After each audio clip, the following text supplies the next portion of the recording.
You,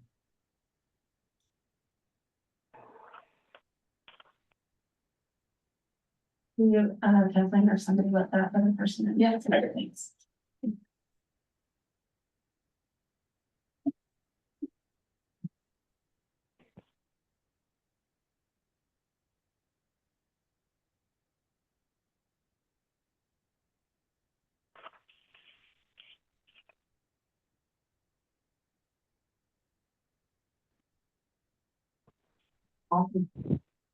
Oh, yeah, we don't have Polly.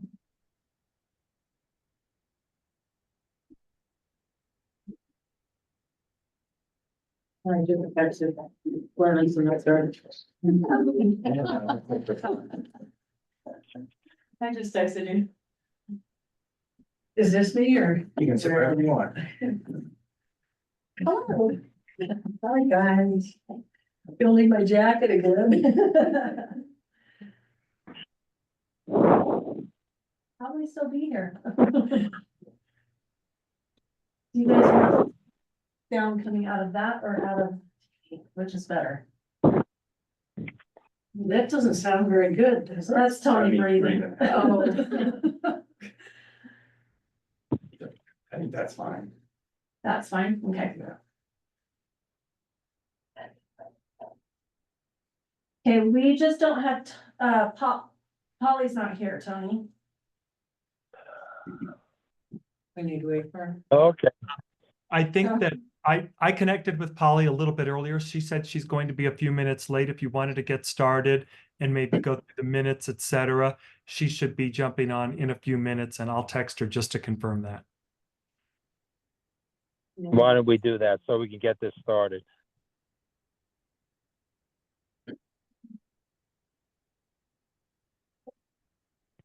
Everybody. Cool. I think if Tony wants to get started, we're ready when you Go are, for it, Tony. Jay.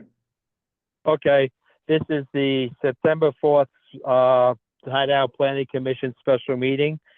And we will now call it to order. First thing we'll do is a roll call. Glynis, Here. Joel, Here. Donna, Rachel, Here. Peter, Chase,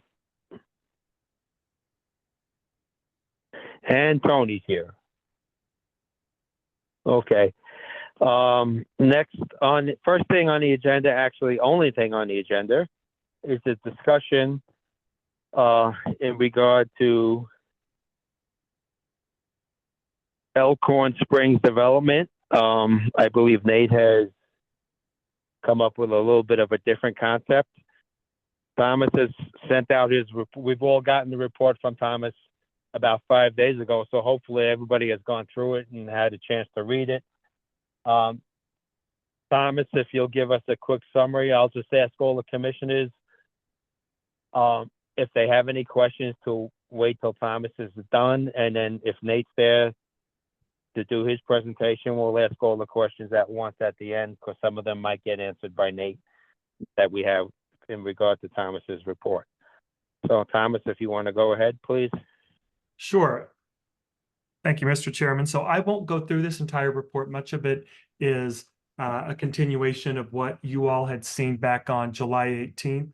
If you remember, Nate wanted to come back on to the Planning Commission meeting on August 15th, but he asked to continue that meeting from the 15th to today, a special meeting, September 4th, because he was actually he was walking the site and doing some redesign. And so what you see in this plan, in this staff report, is a slight redesign from the originally presented concept plan back on July 18th. And so I won't go through this entire staff report, but certainly ask questions as I go through the staff report, or if you have questions later on, but I'll outline what the primary changes are. And I think tonight might be a real opportunity for us to have a bit of a planning, design, engineering discussion and kind of work side by side with Nate and his team to make sure that If you have any concerns, issues, et cetera, they're conveyed to him, and questions that we have for him, he'll convey his responses back. But I think it's a real work session opportunity. So again, if you don't mind scrolling down to the next page, keep going down. Why don't we go to, yeah, the proposed concept density right there. So the original proposal that was presented on July 18th included 164 units on the 70 acres and about 15 to 20,000 square feet of neighborhood commercial space. You could see there the configuration that was proposed at the time. Since that time, Nate has walked the site and decided to reduce the density, create some bigger lots, and now the proposal is for 125 units. So it's about 40 units less than what was originally proposed. The commercial is still proposed. The community center, community recreation center is still proposed down at the lower section. And if you can go up a little bit, maybe right about there, you can see that this is primarily 105 single-family lots and 20 townhome lots. That is the extent of this proposal. So this one has been scaled back, larger lots, and the townhomes would primarily be located down near the commercial area and the neighborhood recreation area.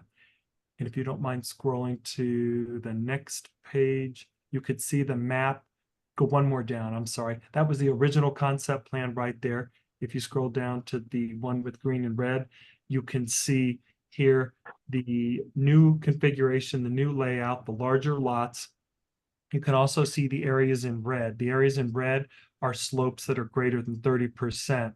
And Paul, I think Paul Watson is on. Paul, I think the ones in green, correct me if I'm wrong, are greater than 30% and man-made as a result of getting the roads in there. Is that right? Yes, so the green are 2-foot contours, just so you kind of understand the grading and how where you're cutting and filling. Got it. So that's to get the roads in. Okay, so there you can Yes. see the red again, or the 30% slopes or greater. Our ordinance doesn't allow development on lands over 30% or greater in slope unless there may be mitigating factors. It could be reduced density, it could be smaller lots, it could be parkland preservation for some of those areas, et cetera. But we do have a sensitive lands ordinance that does take that into account. You could see here that Nate and Paul, his team, have generally tried to work around those areas. The area in red to the bottom right, to the southeast, that area right there, is the area that's generally being proposed by Nate to be dedicated to the town for park, trails, open space, etc. If just one more thing, and then I will turn this over to you all. If you go to the proposed zoning designation request, originally it was for residential 6, which is 6 units per acre. It was for residential 20, which is 20 units per acre, because there were more townhomes included. That has been removed. The R20 has been removed from this one. And then the other one, stay on that map, please. And then the other one is the neighborhood mixed use. That would be for the community center and the commercial development. That also does allow for townhouse development. So I said earlier, we don't need the R20, the townhouse zoning, because all of the townhouses in this proposal are down in the neighborhood mixed use area, the NMU.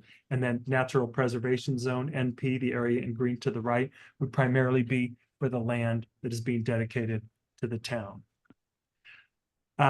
If you don't mind, I do have one more thing. Go down about 2.5 more pages to the black and white drawing, one more past this one. And then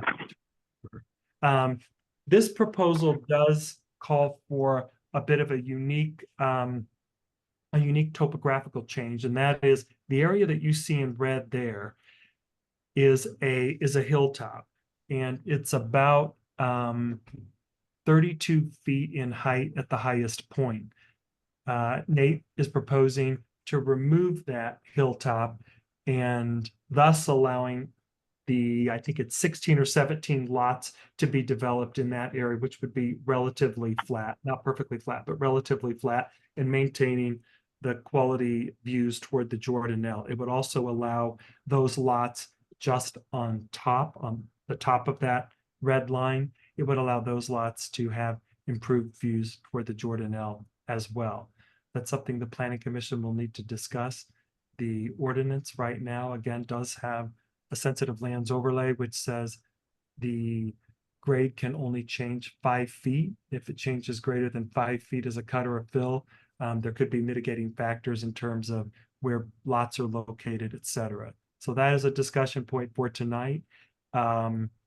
If this were to move forward, this does not meet our ordinance, but if this did move forward, it could be written into the master development agreement that would be part of the rezone that you explicitly allowed it. So it's not that it's not doable, it's just a bit of a heavy lift.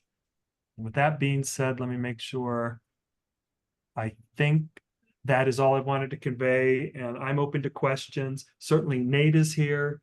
Paul Watson, his engineer, is here. And I should take a moment because I neglected to do it.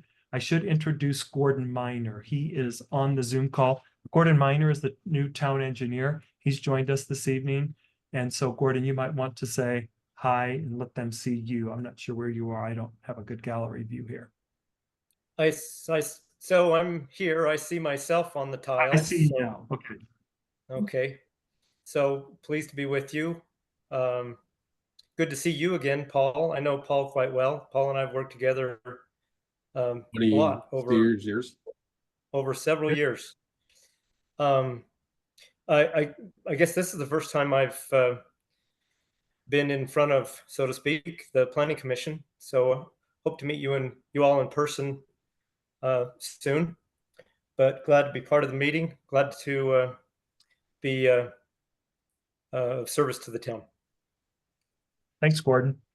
So, Mr. Chairman, that's all I have, unless you guys have questions for myself or Gordon. If there are more technical engineering questions, please feel free to ask us again. Nate and Paul are on for questions specific to the developers.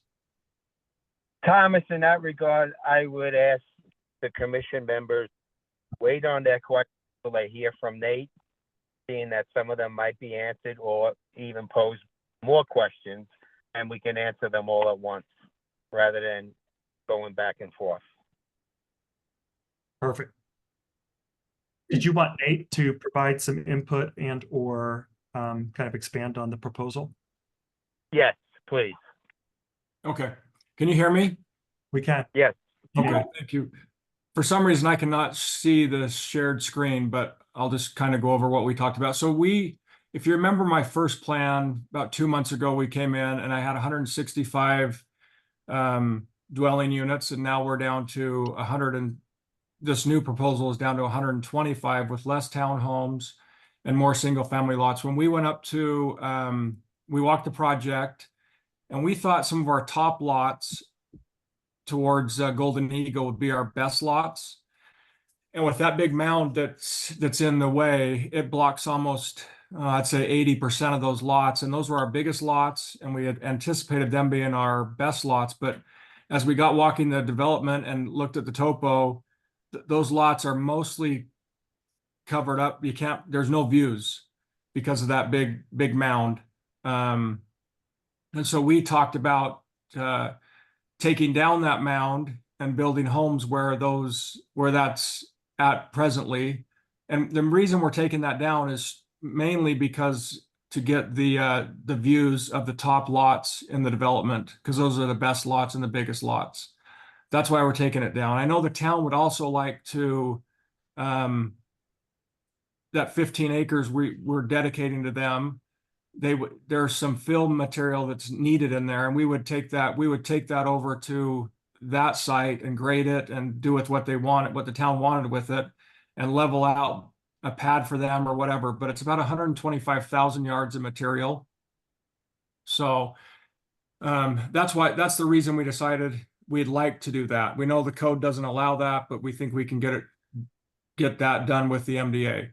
The second thing that we talked about was the fill material that would generate for the town, and that on that 15-acre site that we're proposing to give to the town, and they can, the town can do with it what they want. We're still anticipating building trails in that 15 acres and the other things. In fact, we've hired Hans. I don't know if you guys remember Hans Johansson. He was a city council member or town council member at the time. He builds trails and he designs trails. He's been in contact with Chris, and I think they've actually gone. I know Hans has walked the site several times, and because we want to make sure the trails are really good trails for biking and walking. One thing that I was hoping we would have trails for is cross-country skiing, but Hans does not think that works presently the way it is now. So let's see, the lot sizes as we walk the site. If you remember my first try at this, we had smaller lots, maybe 4 and 5,000 square foot lots. We had a bunch of those. We've decided to our smallest lot now is the Lakeview lot, and we go up from there. So that kind of gives you an idea. That's our smallest lot that you're seeing, and then we go up in size from the Lakeview lots.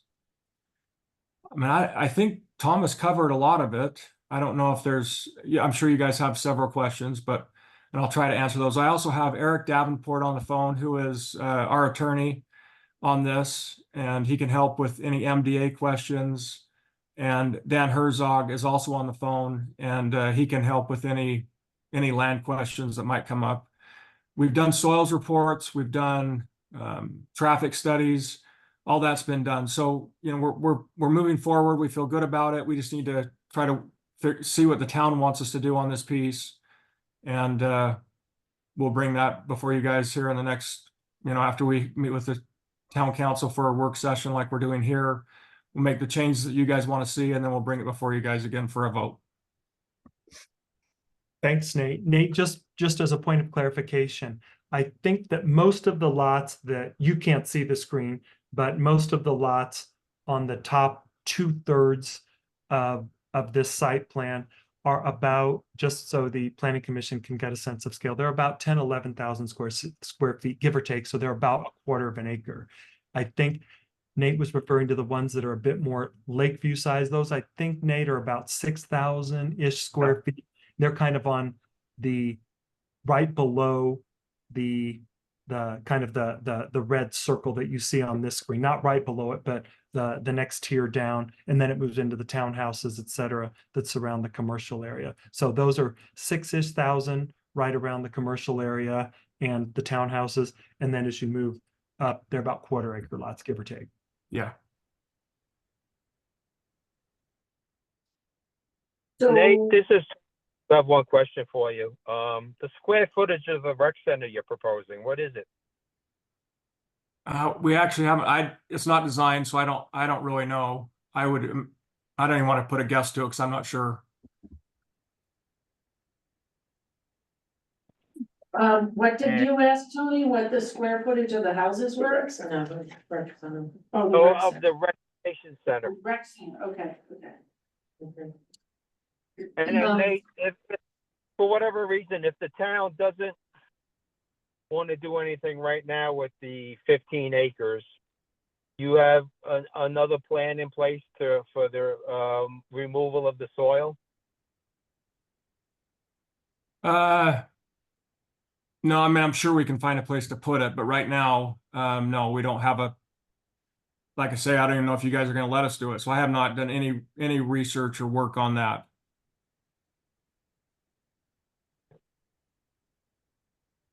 So I knew last time we talked about putting some parking spaces over by the trail area. Yeah.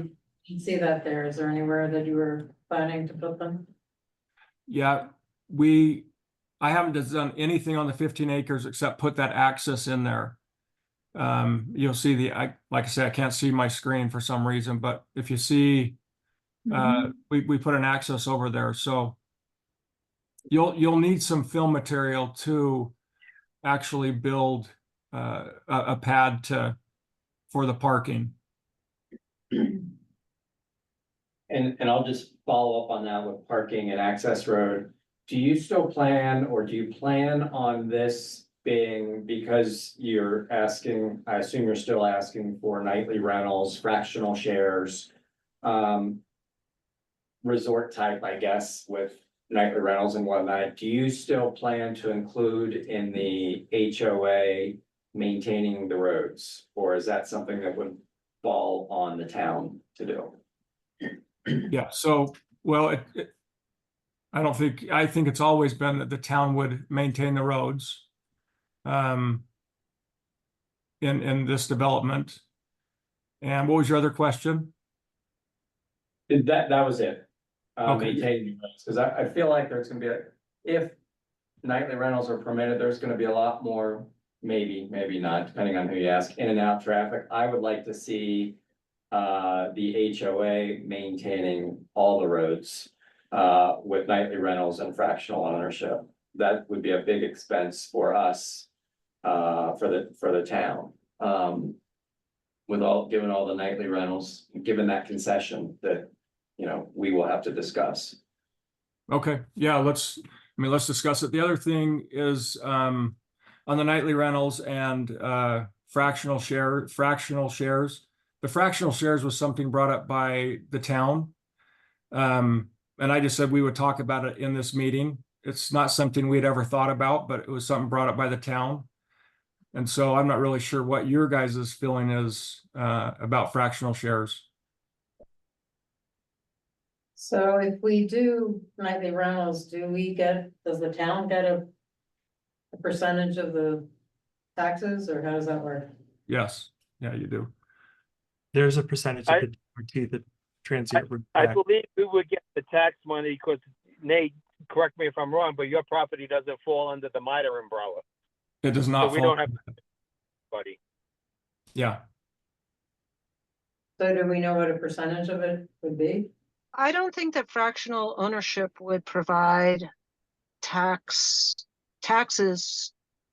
revenue, actually. I think it would just be, it's just another form of ownership. So you would, if it's rented out, then yes, we would get the transient room tax, but otherwise I don't think we get a transient room tax for when someone is using their fractional ownership. That's right. It's only if it's a nightly rental. So if Yeah. a group, Unless I misunderstood, I thought you said nightly rentals, who gets the tax?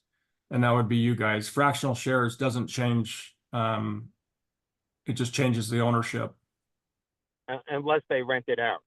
Unless they rent it out, that's right. But I would say fractional ownership, all the fractional ownerships that I'm aware of, they don't rent out you're not allowed to rent out the home.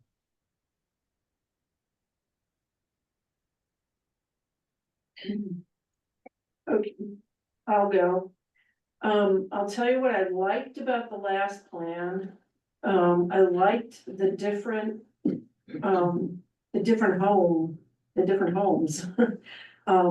I liked that you had, the Mountain Estate, single family lots. I liked, the Meadow Cabin, single family lots. And G was Park City Stairs. I don't remember why those were called Park City Stairs. Steps. those are like the stairs that are similar if you've been into Old Town Park City, the stairs that go up into the neighborhoods. Right. So there's actual stairs there. So is that still in the plan? It's not on the plan now, no. Okay. So I liked all those different style homes. We will still have those different style homes. We just haven't labeled the lots. So we have 6,000 to 6,500 square foot lots, which will be a little smaller homes, like maybe the Lakeview homes. And then we'll have lots that are, 8,000 to 9,000 square feet where you have a bigger home. And then you'll have our 10,000 to 12,000 square foot lots that you'll have a bigger home. We just didn't label them any different. They're just single family lots right now. But I'll tell you, the issue we had with the smaller lots is reading your ordinance, the setbacks really don't allow smaller lots. It's really tough to get a smaller lot when you're, 40-foot frontage lot when you have 20 feet of side yard. I mean, you have you really don't have a house, you have a garage. And so, Were there any, cabin types in the other? I'm looking to see, I don't think I see any. No. I guess I'm thinking of, the, the Bloom plan where there were, little pods of little Yeah, cabins.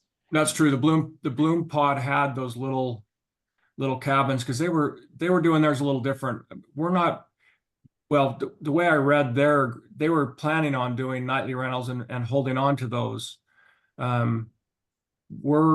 We're not planning, we're planning on just building homes and selling to buyers. Yeah, Okay. so this plan, I like the upper two, road 2 and road 3, or not, yeah, road 2 continues to the right where the detention pond is and those, that's fine. But that middle area there, to me, that just looks really dense. Like before, things looked a little more, and I think part of it is that you had, landscaping kind of shown in there. Yeah, So- this is, I didn't have the gentleman that puts the plans that look a lot cuter and better put this together. But my concern is that that whole middle area around Road 2 goes in there and all the vegetation gets taken down. And then you build. And personally, I'm really opposed to that. Okay. I would kind of like to see a little more, vegetation kept. And building around the land rather than moving the land to build. So I don't know. I don't know. As I really like this, and as far as moving the mound. I think what I just said negates moving the mound. No, it does. And that, I mean, honestly, that's why we're here. I want to get everyone's opinion and I want to get the town council's opinion. You say it looks like we have a lot more landscaping in the other one and we might, but we had 40 more units also. So we're a lot less dense in this proposal than we were in the other proposal.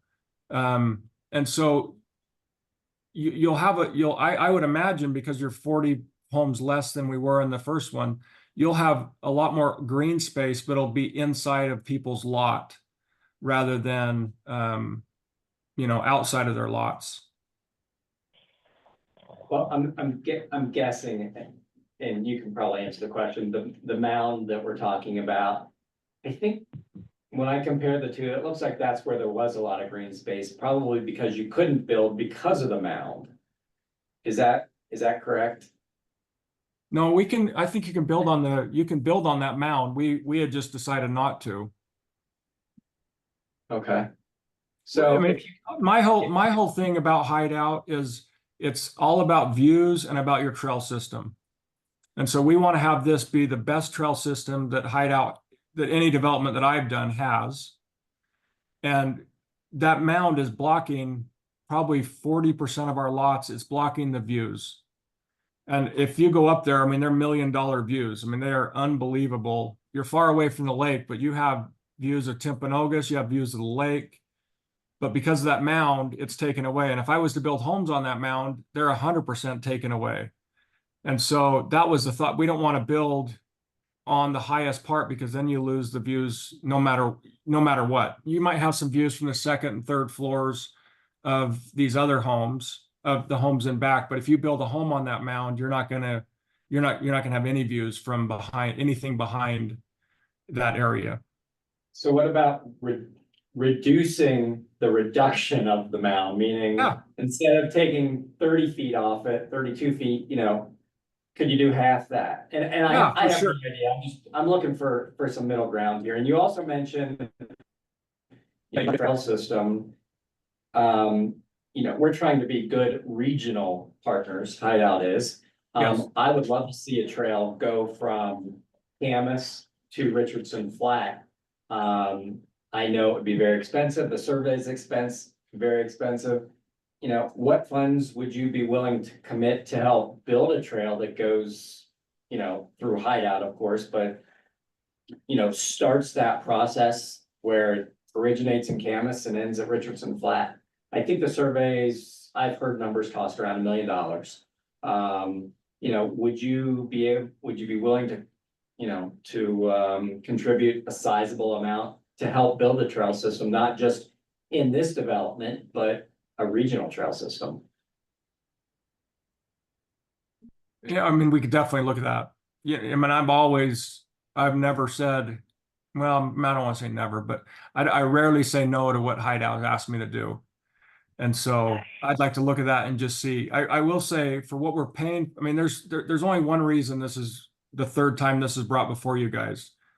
The other developers couldn't get it to work financially.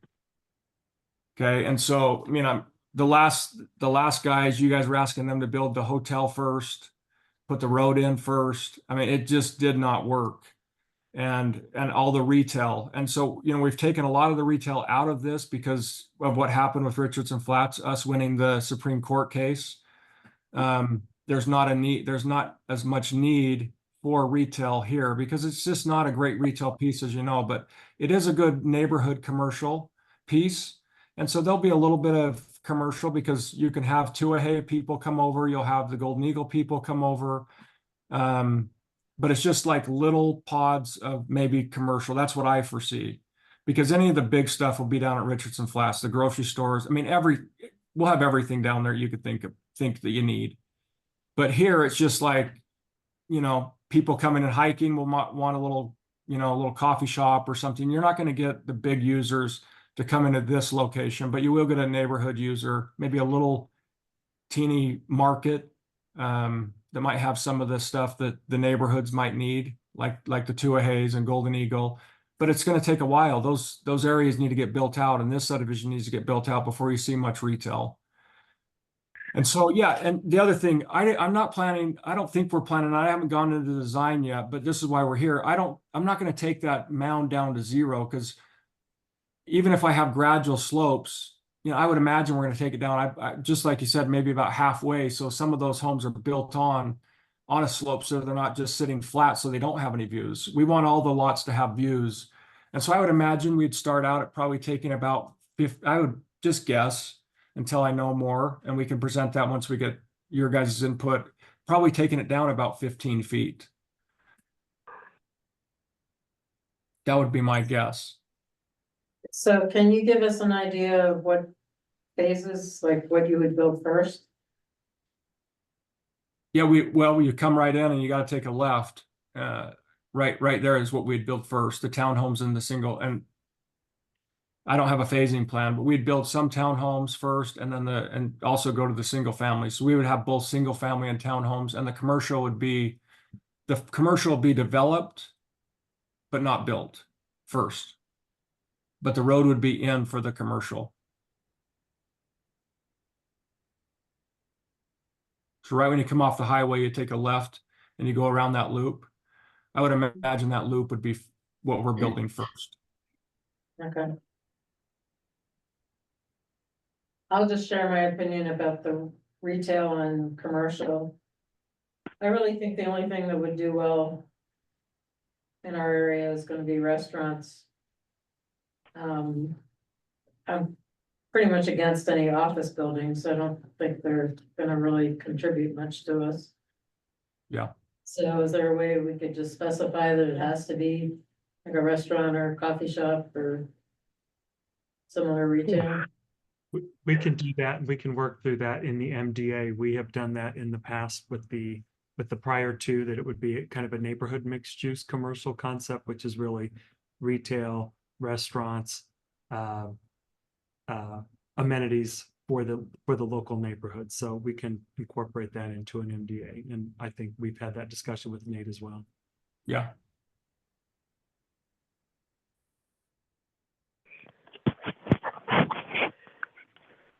Nate, to go along the lines of what Joel had mentioned in regard to the trail, I mean, rather than asking for a specific thing, would considering the valuation upgrade you're getting in regard to the nightly rentals and everything else is somewhere between 150 and 200 million. Would you be willing to, let's say, agree to like a 1 to 1.5% with a cap for that for the town to use, i.e. for that trail survey, or maybe including moving the maintenance shed, something like that?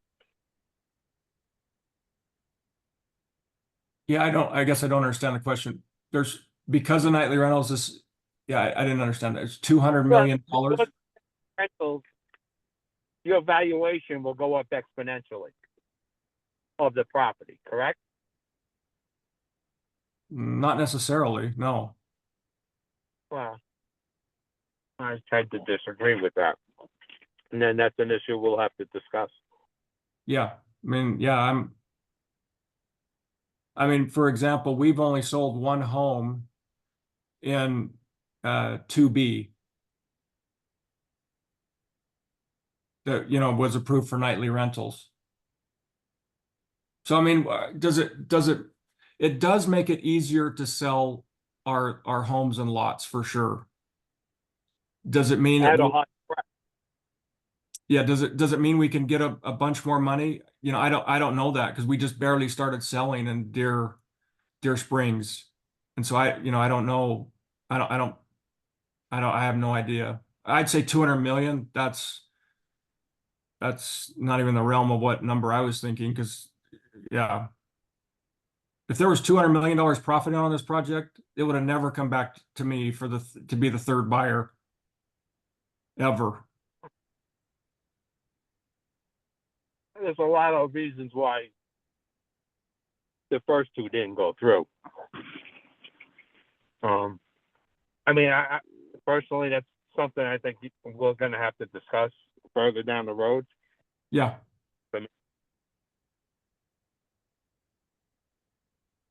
And I would also need to know the plan for the rec center, i.e. the square footage, what's going to be in it, and how it's going to be able to be accessed by the residents of the town of Hideout. Okay.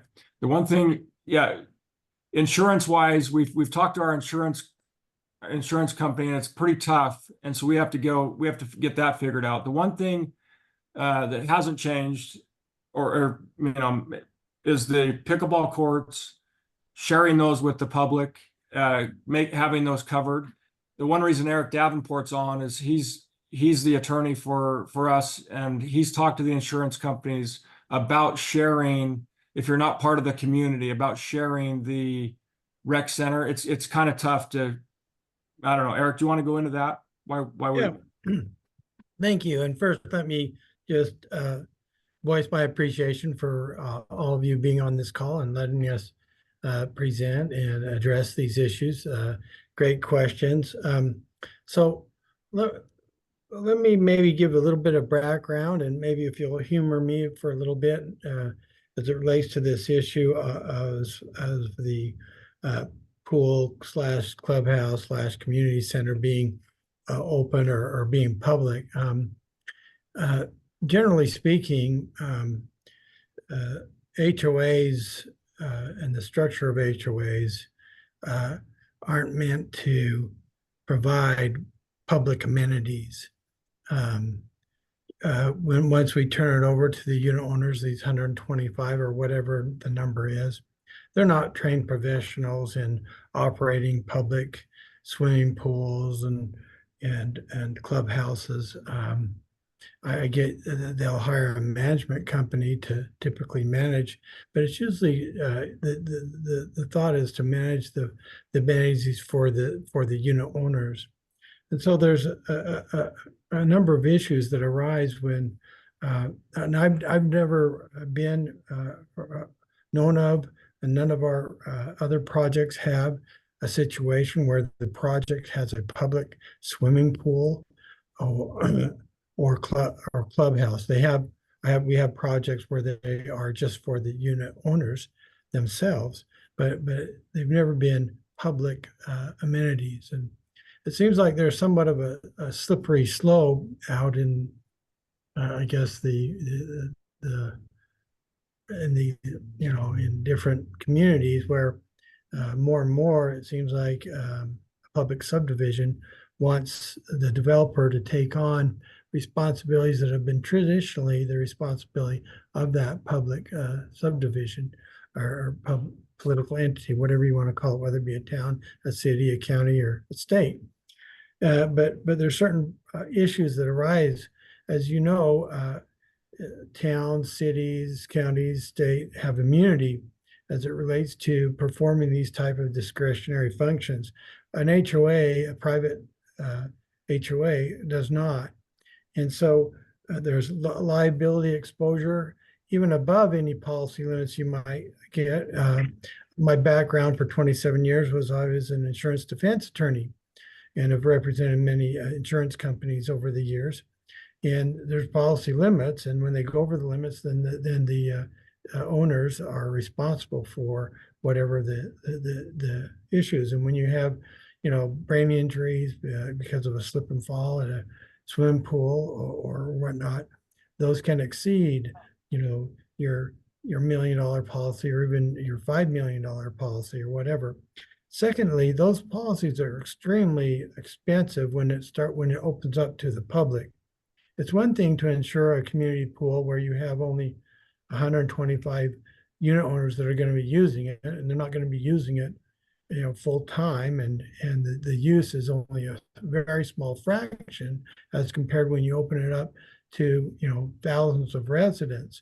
Moreover, there's a fairness issue. Should you really be requiring 125 unit private owners provide amenities for thousands of town people? And keep in mind, they're personally exposed if it goes over the policy limits, but they're also required to pay the policy premiums of insurance and things like that. So I think I personally, and I respect that everybody has a difference of opinion, but I don't think it's appropriate or fair, and it's or that it's meant to have HOAs, these nonprofit HOAs that are run by unit owners, to start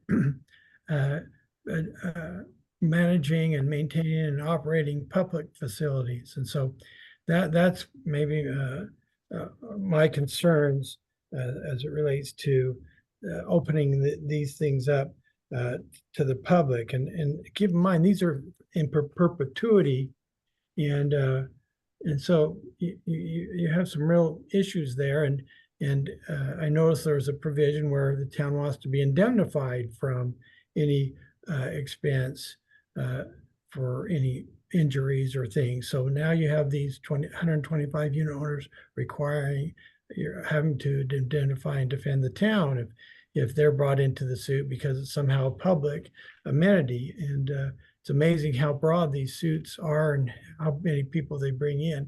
So I think it's really unmanageable for an HOA, a private HOA, even though it's a non-public entity, but of private unit owners to start providing public amenities, particularly where it's a relatively small HOA here, 125 unit owners, providing amenities for. If I saw in your plan, you have like 2,800 units. So you have, 2% of the units providing public amenities for the rest of the town. So wouldn't that hold true then also for somebody who is doing a nightly rental? They're not an owner, and they would be, I assume they would be granted access to those facilities. So yeah, but how would that affect them? That's a great question, but it would still be extremely limited. In other words, on a nightly rental, yes, granted, there would be some more use, and there's actuarial tables and things that they run for these types of things, but that'd be still drastically smaller than opening it up to the town and having it a public amenity, including by. Yeah, but I don't know about that. If you have somebody, you know, if people are buying these homes in part because they're nightly rentals and you're renting your place out, I'll say 20 times a year times 120 times 100 units, you know, that's a couple thousand people. That's the town right there. So, you know, I tend to think if it can't be open for the town where this community lies, then how can you open it up for somebody who's just coming it in to rent for 4 nights or rent for a week? I think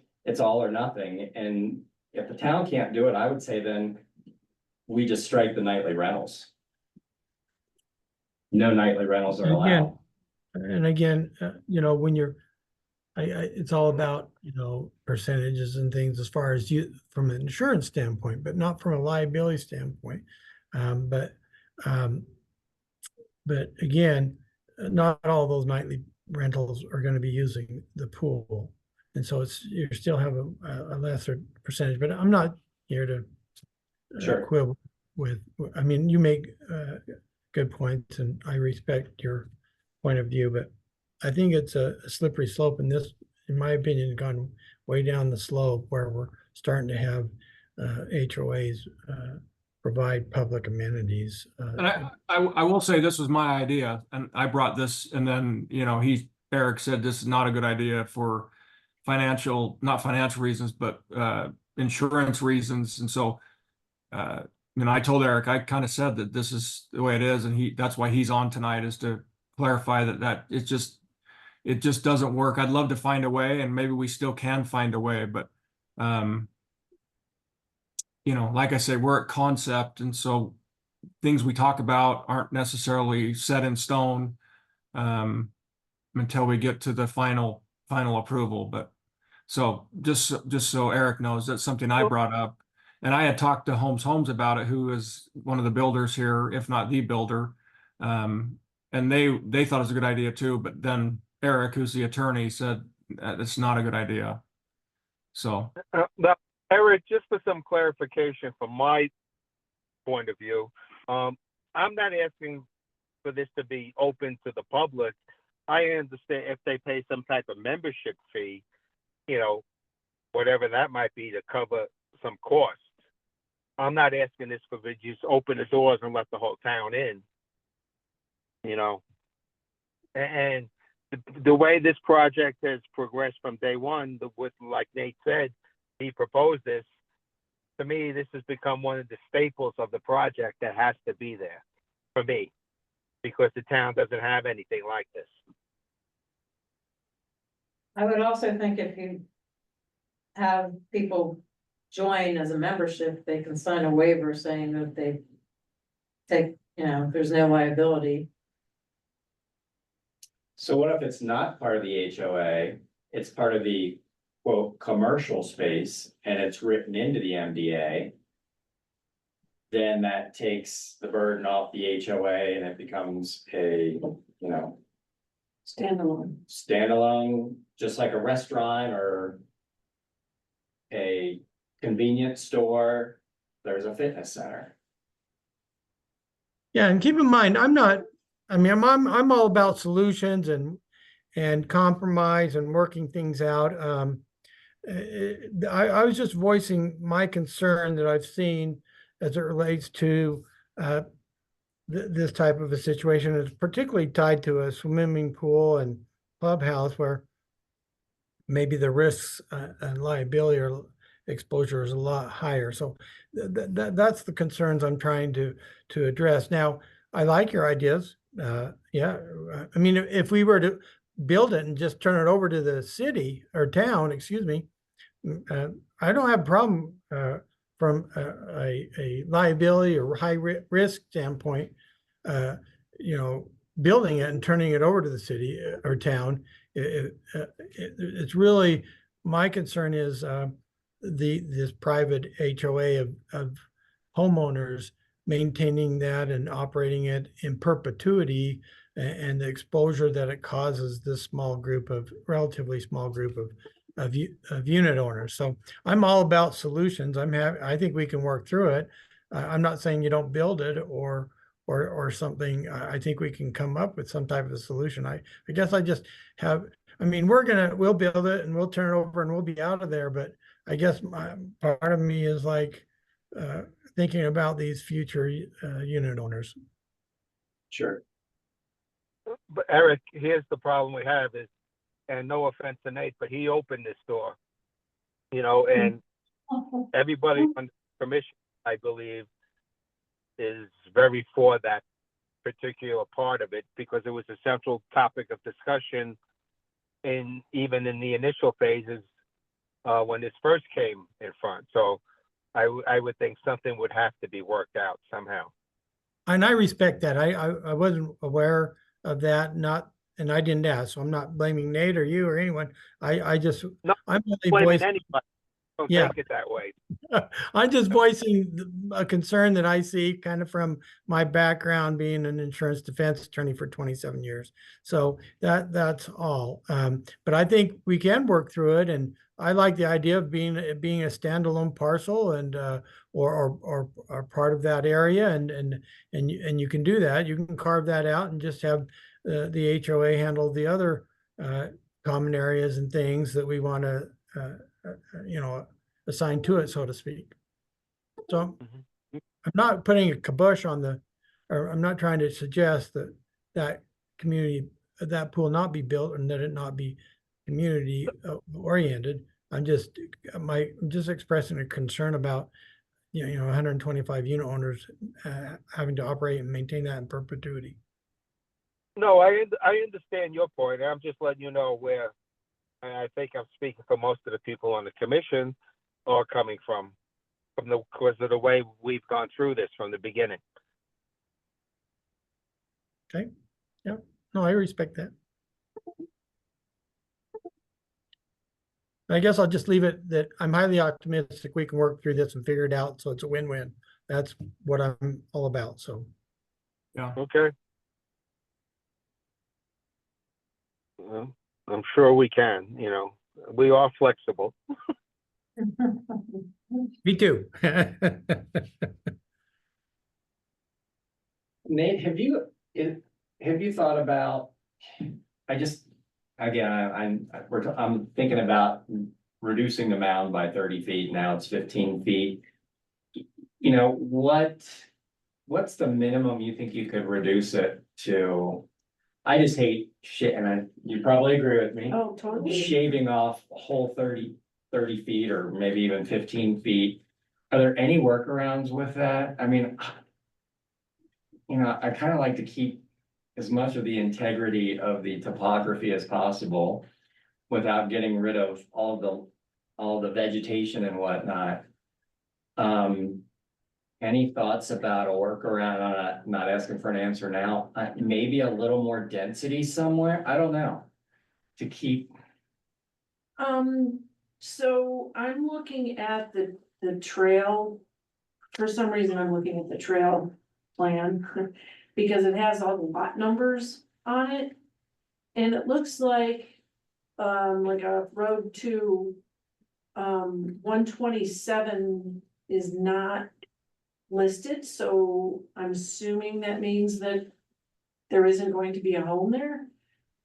If there were a few more spots like that, I mean, maybe not as big as the 127, but if maybe every few houses there was a bigger space between them, I might be a little more apt to reduce the mound a little bit.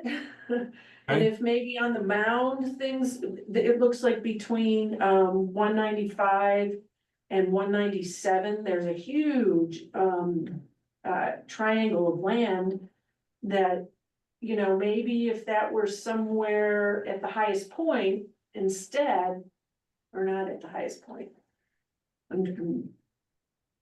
I'm speaking before I'm thinking.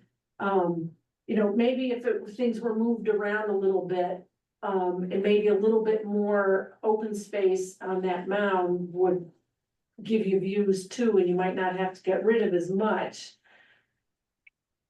And also the, question, the little stump road that's off of Road 1.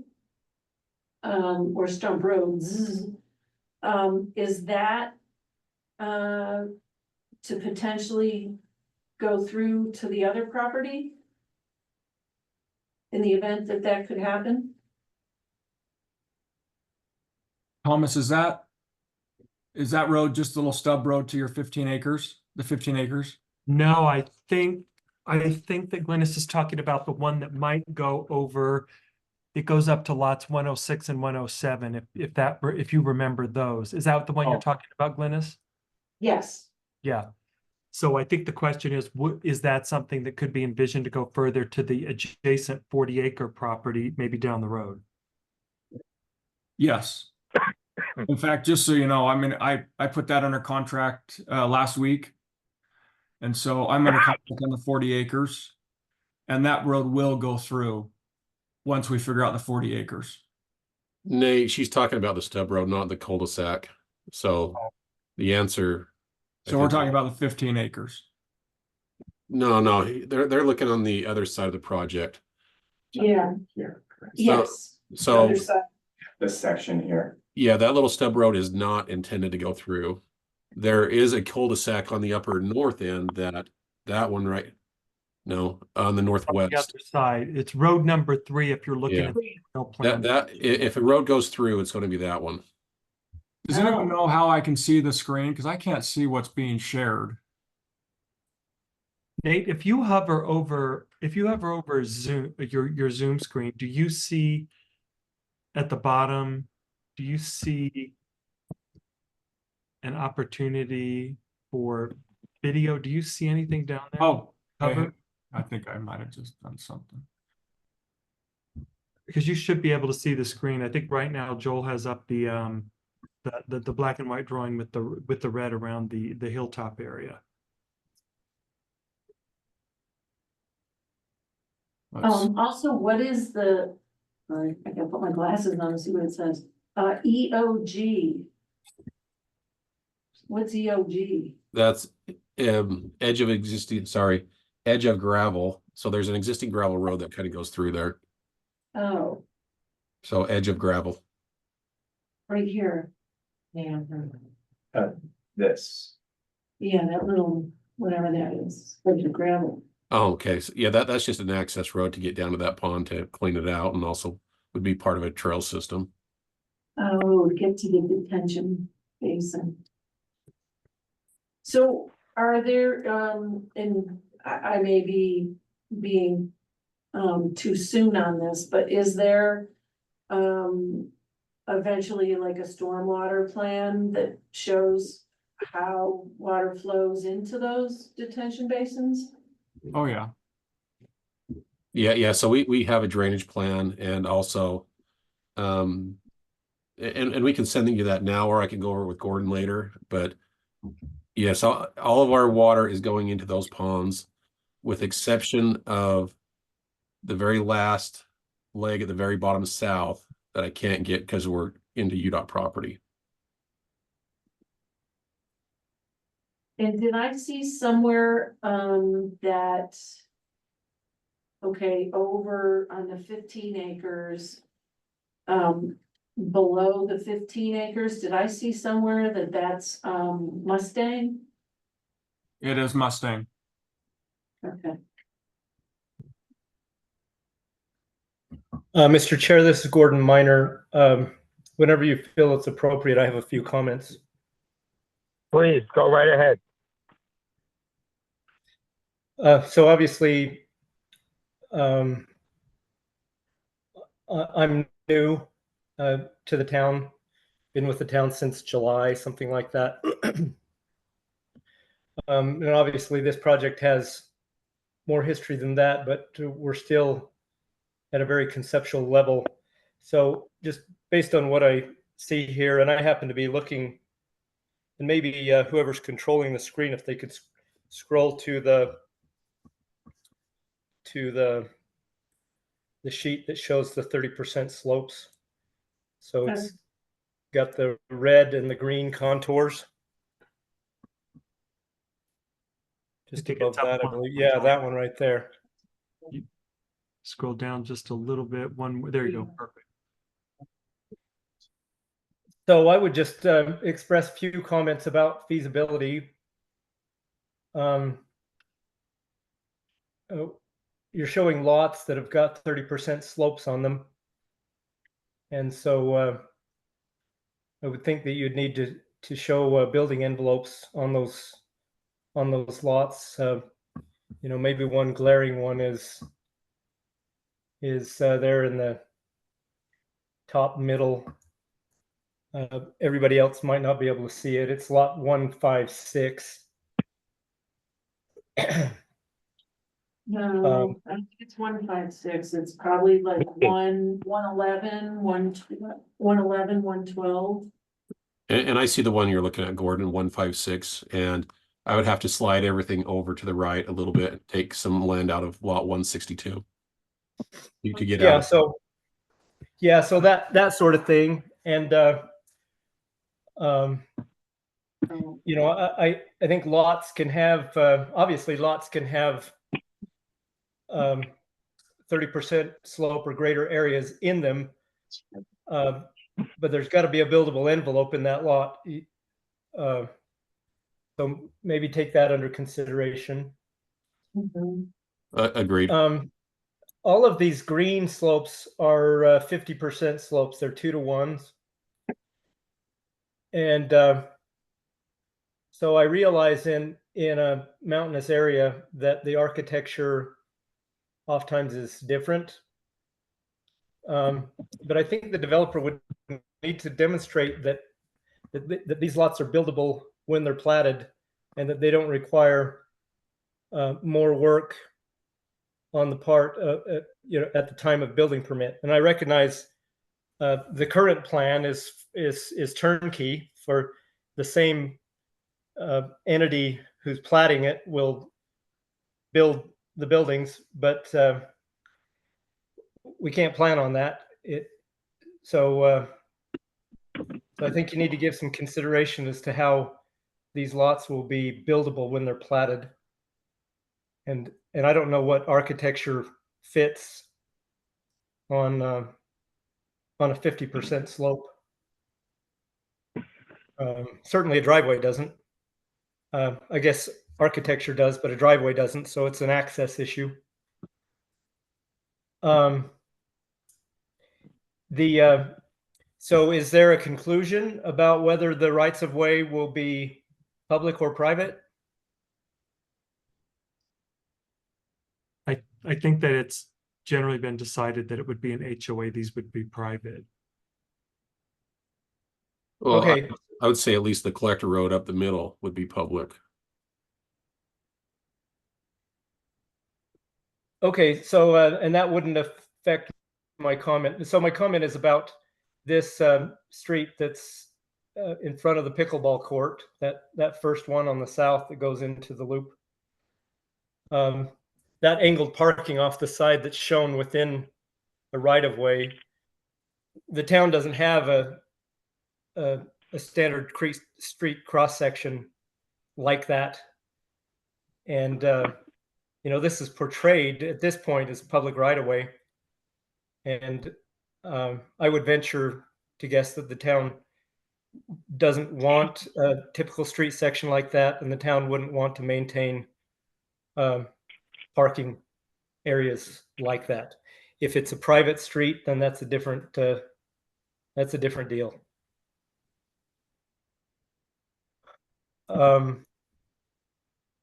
And then these, you talked about that little stub street off the end of this loop that we were just talking about.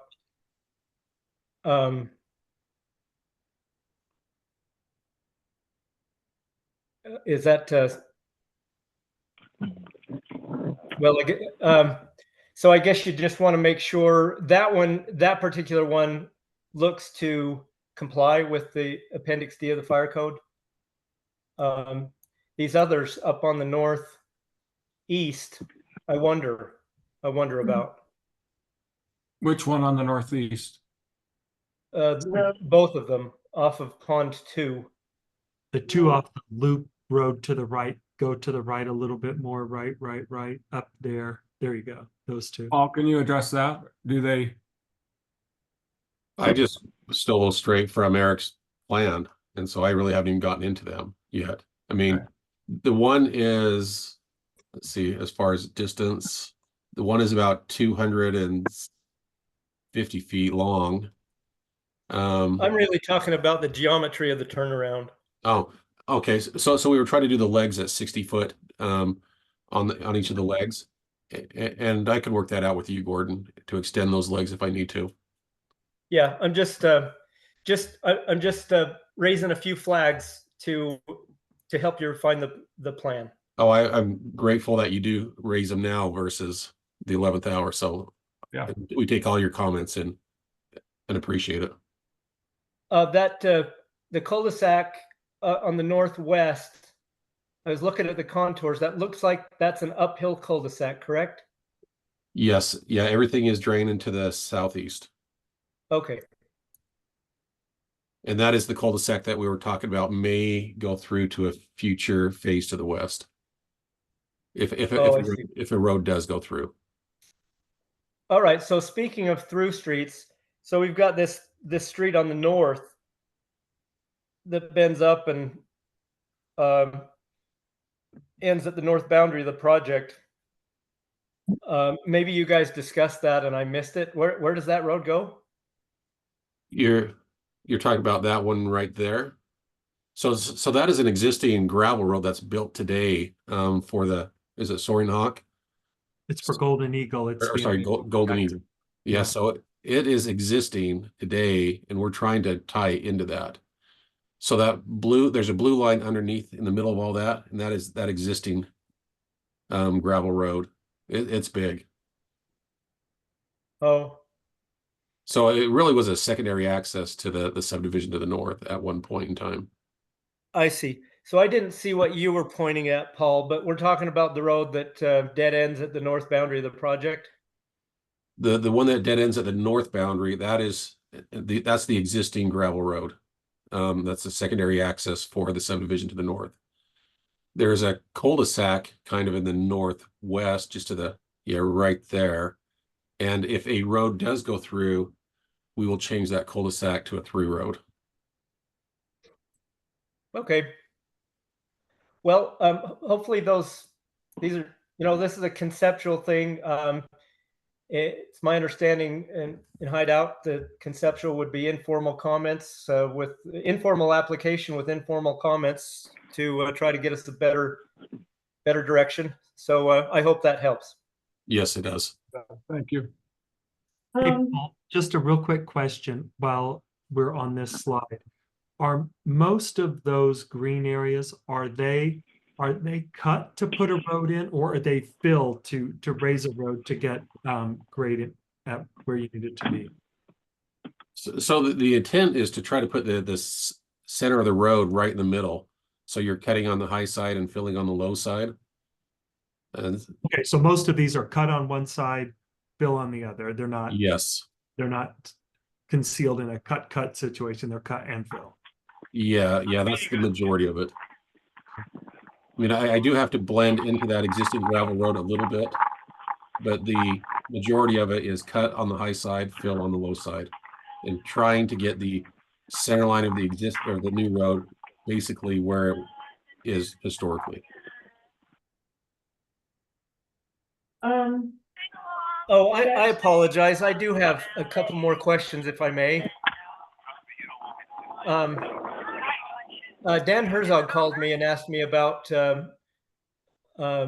ability to serve, and my answer was, well, this process, we're going to figure all that out through this process.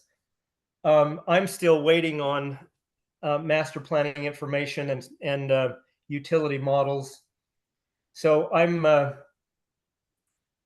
a disadvantage at this point. What do you know, Paul, about the town's ability to serve this development with utilities? So there's a sewer and water line in the highway down at the bottom. We're trying to tie into that sewer line. As far as capacities of that trunk line, I'm not sure of, but the intent is sewer goes to the south, ties into the existing sewer line on the highway. Also tie into the existing water line in the highway, and then loop it through Golden Eagle to the north if I need to. When we were looking at pressure zones and stuff, I think we're right in where we need to be. So I don't think I have any PRVs. We're trying to service everything from the highway, but I would think that the city will make me loop it through Golden Eagle. Yeah, for sure. I mean, that's a foregone conclusion. This is too big to be served with from one direction. And then the dry utilities, trying to tie everything in the highway as well as Golden Eagle just to loop things. What if we were to loop it and not use Golden Eagle, but use the other 40 acres we're buying there? That's up to the city. I mean, I don't think that we need the water line, but I think that it's a good policy to loop it. But I don't think we really need it for our development. We don't want to loop it. Well, we don't necessarily want to loop it with Bob Martino unless we necessarily have to. There's an agreement that the city signed it's a little tough for this piece of property to use any of Bob's utilities. No, I mean the utilities are the cities. I mean, Not Bob. Bob hasn't given them yet. okay. Well, I can loop it through another place of the highway if that's acceptable to the city. So is Polly on the meeting now? I guess Polly never showed up, huh? No, she's Oh, she does. here. Give her just 1 second. She's here. Oh, okay. I'm here. I'm Uh, here. I'm sorry, I got. So Polly, can you hear me? Yep, I can hear you. So I don't know if that agreement is executed and finalized with Golden Eagle, but it was my understanding that the drinking water system. Well, please tell us if you know who will end up with the drinking water system in Golden Eagle, the town or their district. The town. Okay. Will end up with the drinking water system.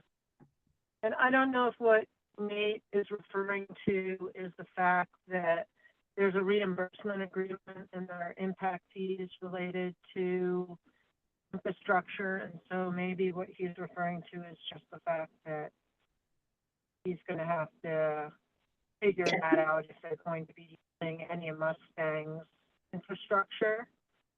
But I mean, I can sit down with him and Eric and go over, provide them with the documents, and they can evaluate it themselves. That would be so. Yep. I When think we were looking at the pressure zones, we believe we can service the whole thing off of the highway. What size is that pipe in the highway? Well, I just know there is a pipe. And so I don't know if it's 8-inch or if it's 16-inch or 18 or what. So we would have to verify that.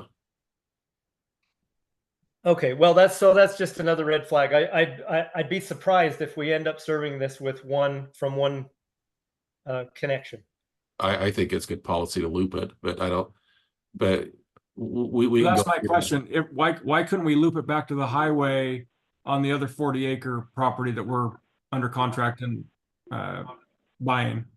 Well, if we finish that up, then yeah, it will be looped through there as well. Well, so suffice it. So I don't want to bog the meeting down. Suffice it to say at this point that this is an issue that warrants further consideration. Yeah. Yeah, agreed. Understand. Okay, thank you, Mr. Chair.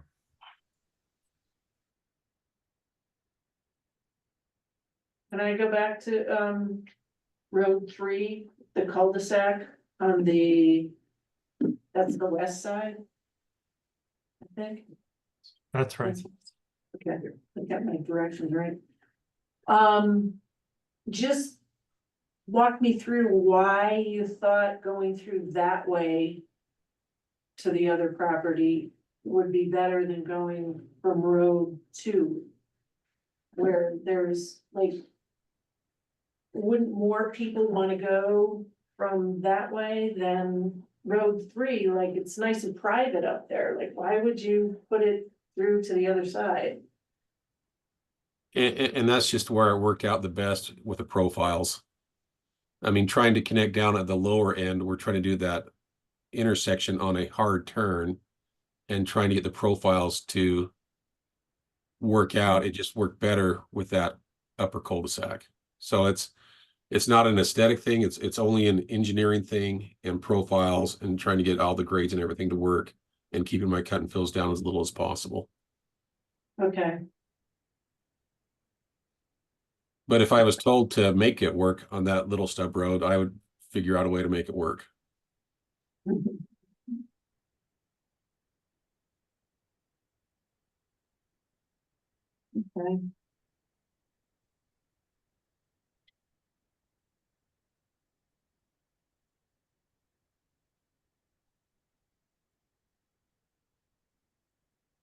Paul, are the retention basins, it looks like there's 1, 2, 3. There's like 5 of them.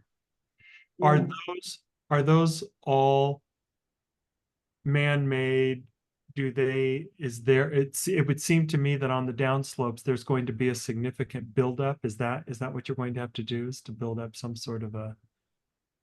So yeah, so they are all man-made, and right now they're basically just placeholders because we haven't gone through the drainage models. Okay. And so they will get bigger or smaller as needed. And the intent is to have half the dam basically at grade. So I'm kind of just like the road, I'm trying to cut in one side and fill on the other and trying to balance those out the best I can. So Paul, I'm just getting up to speed on the town's standards. I see that they're basically the same as Wasatch County's. And I can't remember the maximum slope on a side slope in a detention pond. 2-to-1 seems high. So anything that is under the water level, we have it at a 3-to-1. Anything that is outside of the water level or the 100-year water level we had at a 2-to-1.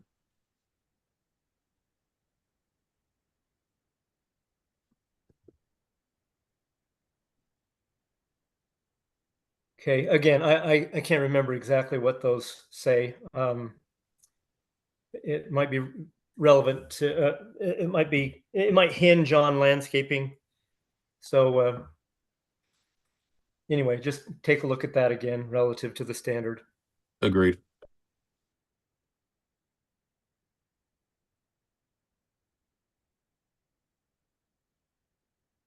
Do any of the commissioners have any more questions for Thomas, Nate, or Eric?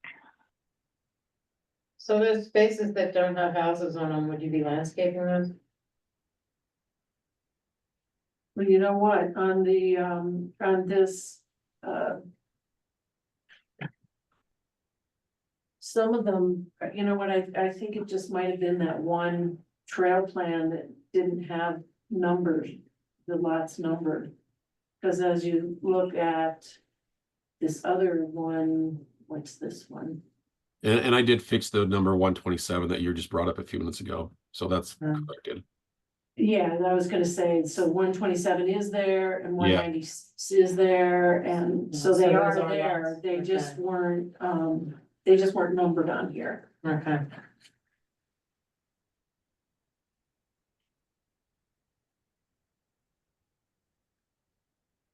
Nate, do you have any other questions for the commission? No, I think we've heard good comments from everyone.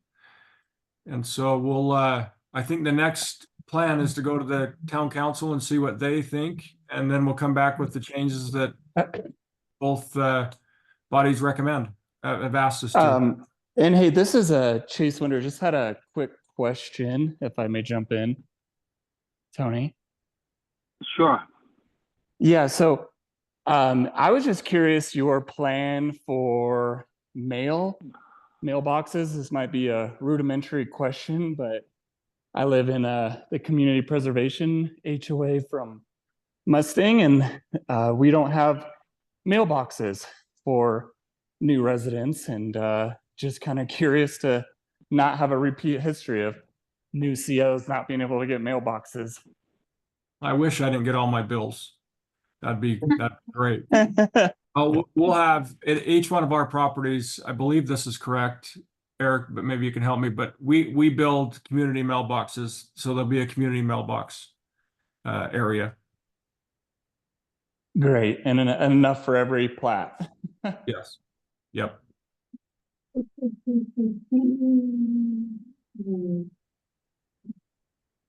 And I'll just kind of piggyback on what Nate was saying. His requested next step is to go before the town council to have an opportunity to get their input, similar to tonight, just given that he does have a relatively tight contractual schedule. That meeting would just be a work session, since there have been no formal recommendations by the planning commission, no votes, etc. That would just be an informal work session to get input, just as an FYI. And I think, Nate, you are aiming to go to the next meeting, which would be, I think it's a special meeting, right, Alicia? It's not next Thursday, it's the Wednesday, right? The Yeah, 11th. Wednesday, the 11th. Okay. Yep. Is that something And we can either zoom into or come to? Yeah, it's just a Sure. regular council meeting. We just rescheduled it to the 11th instead of the 12th. And then Nate, you're planning on being before us again on the 19th?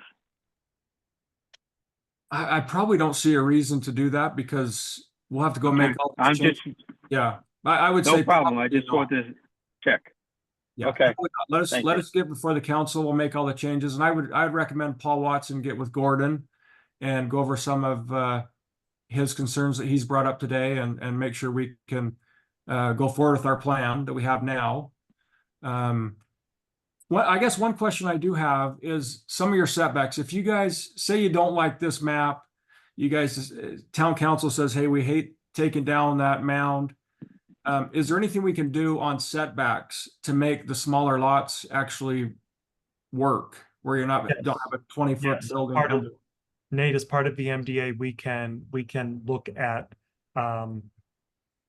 revising, changing the setbacks for the lot. So absolutely, we can do that. We have to do that as part of the MDA. So we'd have to know that in advance, what the new setbacks were. One, so the planning commission will understand what is being proposed, but two, so that we put that explicitly in the MDA.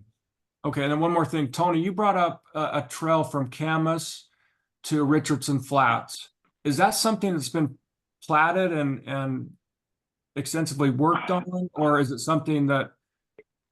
It's been heavily discussed. To get the trail done, we need to do a survey first of the land, and then the town becomes eligible for different types of grants to apply towards building the trail. So And- Nate, and- part of our parks, open space and trails plan, which has been adopted with the general plan, into the general plan, is to connect that 11-mile stretch from pretty much Richardson Flats down up to Hideout and then back down to Camas, kind of a spine trail to connect the region. Part of the challenge has been that it hasn't been surveyed. There's a lot of crazy topography in there, and to get a separated trail in there will require a pretty significant survey. That's been a bit of a. Are you going over public lands, or is it all private, or is it in the UDOT right of way? UDOT right of way, It's in the UDOT right of way. right? So we have opportunities, if we can get the survey done, to start to look at matching grants, to start to consider construction. It's just that we don't have a survey to fully understand where a separated path, which side is the best side for it to be on, what would be impacts of slope, et cetera. And you guys, did someone, how much was the survey? We don't know. We haven't had an estimate yet, but Okay. that's 11 miles, some pretty significant terrain. It would take a bit of a survey effort. I mean, I think there was a discussion, maybe it's $1 million. I'm not exactly sure. Paul Watts might have a better idea. I don't know if Gordon's still on, but Can't they just do a flyover of the property? and look at LiDAR maybe, but I suspect that UDOT will require us to have a survey before they would consider the construction of a separated trail. I'm not sure exactly, but that's worth exploring. maybe can I just get a price from my surveyor? Can you send me a map of where we're actually talking? And I can at least get a price for the town, so you know, there's no way it's $1 million. No way. I'll give you the map for the recommended spine trail. Yeah, that would be great. And I can just get a price from and I'll just send it to you, Thomas. That's great. Thank you. I think that would be, then at least we're not talking ballpark. You know, I'll get a price from what my guy would do it for. Because I love that idea. I mean, the more people we can get down to Richardson Flats, you know, the more successful that's going to be for the town. And so I love that idea, going to Camas to here. So yeah, let me work on getting a price on that. But if you'll send that to me, I can have a bid probably by town council. Okay. Get that to me tomorrow.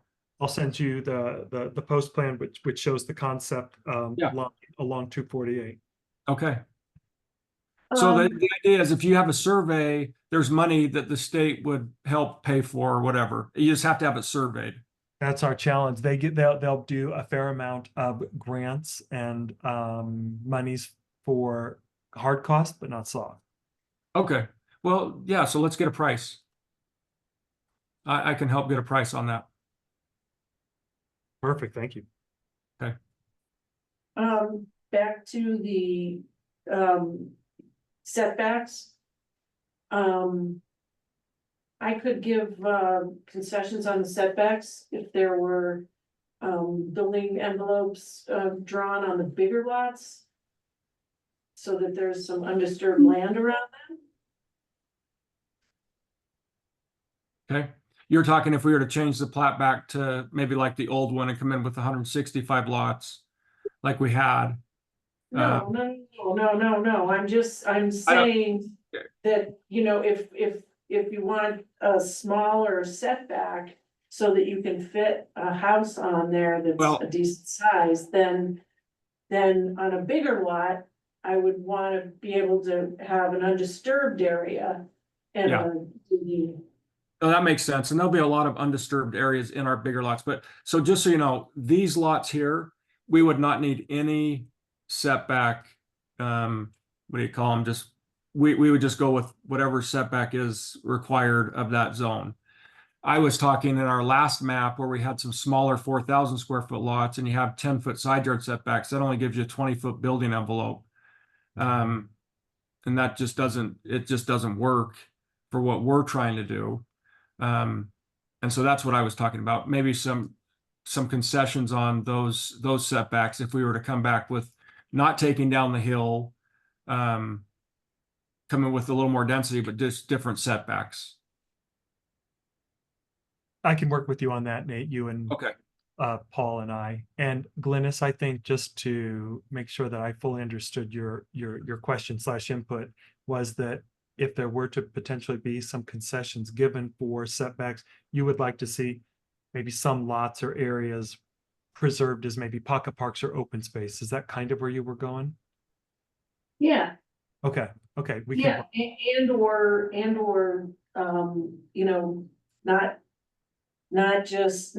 take away all the vegetation on a lot to build one little house, but to have a little building envelope and leave some vegetation. We can work on that with limits of disturbance, et cetera. Nate, I can work with you. Yeah, I completely understand that. So yeah, that's great. We can do that. Well, if that's all, I'll just say thank you for your time. I know you guys came and I think it was just for this meeting. So thank you very much for taking time away from your families, and appreciate all the input. And we will definitely take it into our plan. We want to make this, I mean, I hope you guys know I feel like I do what is right by what you guys asked to do. And I feel like I've done that in the past, and I plan on doing that in the future. So Thomas, if you can get me the plan for the trail, I'll get you guys a bid. And appreciate all your input, especially, and welcome to the new engineer. Sounds like he's going to help us through some of these issues that we might be having. And just thank you again. Yes, and I'd echo that. This is Eric. Thanks so much, and thanks for listening to my concerns. Appreciate your time. And, you know, I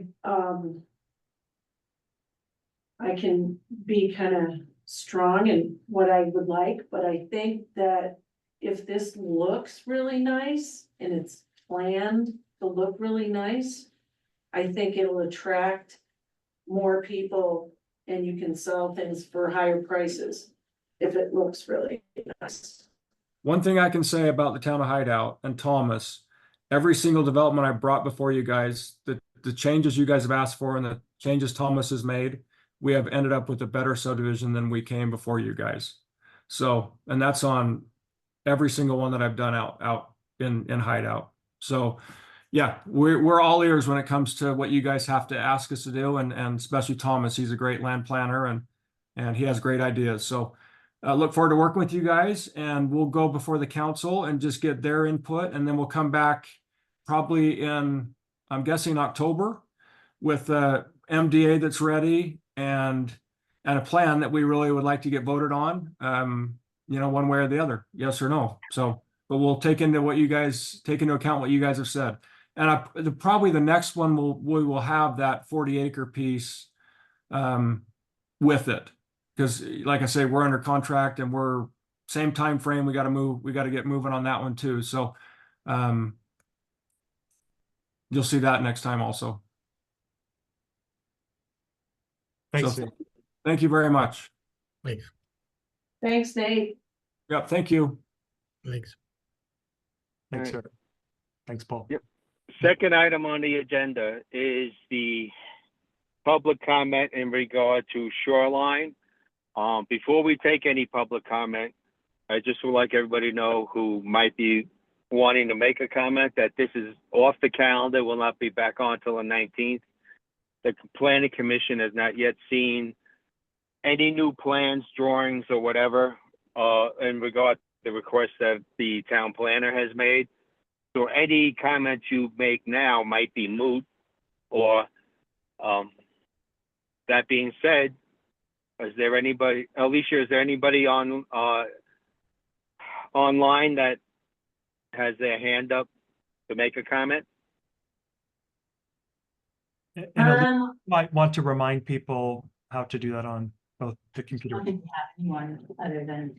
Yeah, I don't know that we have anybody that's not staff. Oh. But, I also wanted to remind you, Tony, that, the other two, Nate's project was noticed at a public hearing as well. So we probably should just, for the record, open it up, if you don't mind. I was under the impression that only the GCD project was the only one open for public discussion. Well, when the initial notice went out, it went as a public hearing because we didn't know. So if you remember, it went, anyway, Polly, what do you think? Yeah, just looking at the agenda, I would just say, just please open the public hearing, see if anyone has any comments, and then we can continue it or close it. Polly, Yeah. can Tony open the public hearing for 1 and 2, the MDA together with the plan discussion? It's a little better, it's better to just do it one at a time, just for Okay. each project. It should be fast. Let I'm me sorry, ask you a 1 and 2, question. and 1 and 2 can be together. I'm sorry. Okay. Why do we have to have a public discussion for the MDA when the MDA is now moot? It's just that we noticed it as a public hearing, so, you know, I don't think anyone's gonna have any public comments since there was no discussion about it.